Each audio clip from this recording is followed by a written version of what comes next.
E a gente também está acompanhando de perto o que aconteceu em relação ao filme que estava sendo filmado lá em Hollywood e que acabou com uma grande tragédia, com a morte de uma diretora de fotografia do filme Rust. O ator Alec Baldwin, ele disparou uma arma que teria que ser cenográfica e acabou atingindo uma diretora de fotografia que tentaram socorrê-la, ela foi encaminhada ao hospital, mas infelizmente morreu. E também o diretor do filme foi atingido, mas, segundo informações, ele passa bem.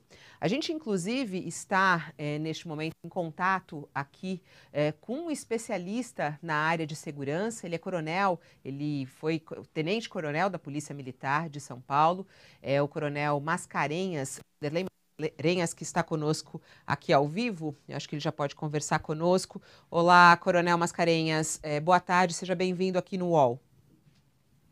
Boa tarde, obrigado. É claro que é muito difícil a gente entender o que realmente aconteceu naquele set de filmagens, mas a gente até convidou o senhor para tentar nos explicar o que se existe mesmo uma arma cenográfica, existe isso, uma arma cenográfica? O que pode ter acontecido lá nesse set de filmagem, Coronel? Bom, a gente precisa entender primeiro o que foi utilizado lá, né? Como você bem colocou, uma arma cenográfica. Na verdade é o seguinte, existe a arma, uma arma normal, ela vai tanto disparar com um projétil verdadeiro quanto de festim. Normalmente, para ser efeitos de filmagem, se utiliza a arma com a munição de festim. Então, na realidade, aí, nós temos que avaliar o tipo de munição que foi usado. Se foi a munição de festim, dificilmente isso pode provocar uma morte, muito difícil. Por quê? Porque um projétil, ou vamos dizer uma bala, como a gente fala normalmente aí, né? Ela é composta de, vamos dizer, 4 elementos básicos, que é o seu estojo, que é aquela parte dourada, tem a espoleta, que é que vai dar a explosão para iniciar o processo, para deflagrar a pólvora e lançar o projétil. No caso de uma munição de festim, nós não temos a última parte, que seria o projétil, que é o que efetivamente poderia causar a morte. Então, é uma munição diferenciada, porque ela vai, na hora que for deflagrada essa pólvora, ela tem, em vez do projétil, uma pequena abertura para que haja a expansão desses gases. E aí só tem um efeito do barulho do tiro, mas não tem o tiro propriamente dito. Se isso for colocado a queima-roupa, ela pode causar algum ferimento pela expansão dos gases, mas, como eu disse, dificilmente a morte. Então, assim, é preciso entender o que de fato aconteceu lá, se foi colocar uma arma normal, uma arma verdadeira, com a munição de festim. Se isso aconteceu, dificilmente causaria morte. Agora, pode, no momento, em vez de colocar a munição de festim, ter colocado uma munição verdadeira. Aí sim poderá causar a morte. Elas são muito parecidas, Coronel? Pode ter havido um engano, por exemplo, a pessoa ia pegar uma munição e pegou outra. Elas são semelhantes no visual, assim? Então, é como eu disse anteriormente, não é tão parecida assim, porque não tem a parte final, que seria o projétil, que é aquela parte feita de estanho, acinzentada. Então, em vez disso, em vez de ter na sua ponta o projétil, ela tem só uma abertura, né, para que os gases possam sair. Uma outra tipo de munição que existe, que é usado no treinamento da polícia, é a chamada munição de manejo. Aí ela é muito parecida, mas, na verdade, ela não causa também, dificilmente poderá causar morte. Não acredito que seja esse tipo de munição. Como a gente não tem essas informações, se foi uma munição de festim, uma munição de manejo, ou a própria munição real, fica difícil avaliar.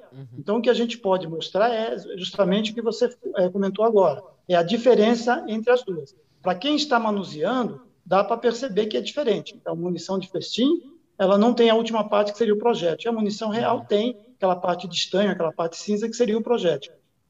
Esse não é o primeiro acidente, né? Não sei se o senhor lembra ou não, Coronel, o que aconteceu com o filho do Bruce Lee, né? Isso foi em 1993. O ator Brandon Lee, ele acabou também sendo morto durante a filmagem do filme O Corvo.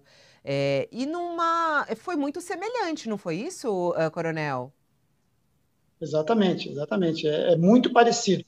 Em filmagem é muito comum utilizar a arma verdadeira, né? Porque dificilmente você vai ter. Quando você não quer o barulho, não quer o estampido, você pode até usar um simulacro que não vai detonar. Mas quando você quer o barulho, você normalmente utiliza uma arma verdadeira com a munição de festim.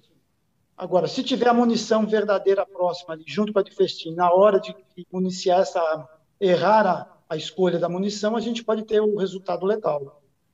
As pessoas, eles são autorizados a usar essas armas? Como é que funciona isso, né? Usar a arma para filmagens, para publicidade? Como é que é o uso de armas verdadeiras, né, em algo que é cenográfico? Isso é permitido? Olha, nós temos no Brasil uma legislação que vai nortear, que vai regular como é que a pessoa pode ter uma arma de verdade, como ela pode ter na sua residência, como ela pode transportar, que são, no caso dos CACs, né, que são os atiradores e colecionadores, e inclusive a questão da munição. Se você estiver carregando munição real dentro do carro, mesmo que você não tenha arma, você tem ali um crime, e você pode ser punido por esse crime. Se você carrega a munição de festim, já há um entendimento aí do Supremo Tribunal Federal que ela não tem poder de causar letalidade. Então, você não estaria cometendo crime. Então, assim, eu não sei como é a legislação lá nos Estados Unidos, o local onde estava sendo filmado. Mas no Brasil, se você for fazer uma filmagem e precisar realmente utilizar essa arma verdadeira com munição de festim, obviamente que você vai ter que ter uma licença para isso, pedir uma autorização dos órgãos competentes, né, da polícia, do próprio Exército, para poder fazer essa filmagem. Agora, as pessoas que utilizaram, claro que isso vai ser alvo de uma grande investigação, mas essas pessoas que podem ser punidas, o senhor tem alguma ideia se isso pode acontecer?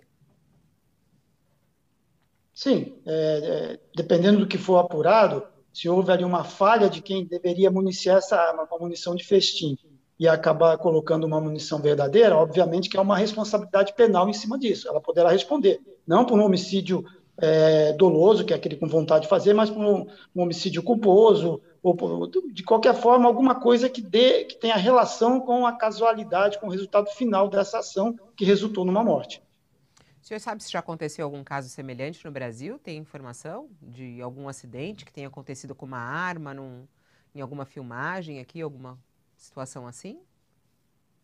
Em filmagem, eu não conheço. Em treinamentos, nós já tivemos alguns casos, é mínimo, mas em algumas situações já tivemos casos em que houve aí, em vez de colocar munição real, de festim, acabou colocando munição real e houve aí um desfecho diferente daquilo que se gostaria que acontecesse.